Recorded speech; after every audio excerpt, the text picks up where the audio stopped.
few years ago, our family went to Canada's Wonderland. My parents were up visiting from the States, and so we made our full family day of it. Because our 3 children were fairly small, we spent most of our time in what was then Hanna-Barbera land. But toward the end of the day, my parents offered to take our 3 kids to the duck pond so Ron and I could try out a roller coaster. We waited in line for several minutes, so it was quite a while before we came back. Quickly, we spotted Mom with one of the kids. Together, we made our way through the crowds until we found Dad, who also had 1 child. Puzzled, Mom and Dad said in unison, "I thought Adam was with you." Suddenly, having fun didn't matter anymore.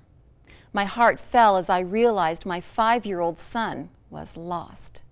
Immediately, Ron took off running in one direction while I ran the other, each of us screaming Adam's name as we went. Several minutes later, we met back at the pond, both empty-handed. And that's when panic set in. Adam had been missing for at least 30 minutes, and we knew we had to get to the front gate. And of course, we were at the back of the park. While Dad tracked down a security guard to phone ahead, Ron and I once again took off running. By now, my side was hurting and my lungs were burning, but my physical soreness had nothing on my emotions. Part of me was missing, and I could barely stand the pain. Because he was a much faster runner and in better shape, I lost Ron as he parted the crowds ahead of me. Huffing and puffing, I finally reached the front gate, and there, standing just outside the lost children's office, was my big, burly husband weeping into the blonde hair of my 5-year-old son. I collapsed into their arms, and the 3 of us just stood there, crying.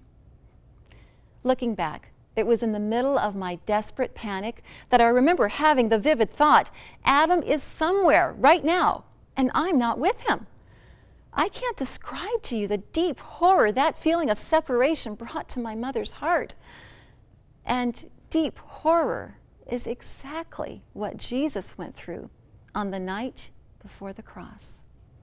We're picking up the story in the book of Mark, chapter 14. The cross was just hours away, but Jesus was already feeling its weight. He needed to be alone. He needed to pray. And so it's in the Garden of Gethsemane where he stayed those final hours. It's in verses 33 and 34 that we're given a glimpse into the breaking heart of Jesus. He took Peter, James, and John with him, and he began to be filled with deep horror and distress. He told them, "My soul is crushed with grief to the point of death. Stay here and watch with me." Jesus was filled with horror and deep distress. His soul was crushed with grief. I've often wondered about those verses. Exactly what caused Jesus such pain, such horror? He knew he had to die. That was the whole reason for him coming. And though he knew he was going to suffer beyond comprehension, I don't think even that would have averted his focus. So what did crush Jesus' soul with grief? I believe that on this night, in that garden, the Son was filled with horror because of the coming separation from the Father. In his book, The Sacred Romance, author John Eldredge wrote, "The story that is the sacred romance begins not with God alone, the author at his desk, but God in relationship, intimacy beyond our wildest imagination. The Trinity, Father, Son, and Holy Spirit, is at the center of the universe. Perfect relationship is at the heart of all reality."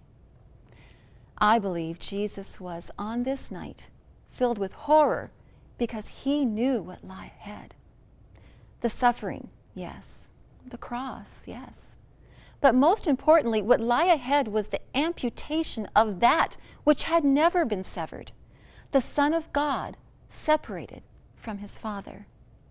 And he could barely stand the pain. Yet Jesus did it anyway. And he did it for you.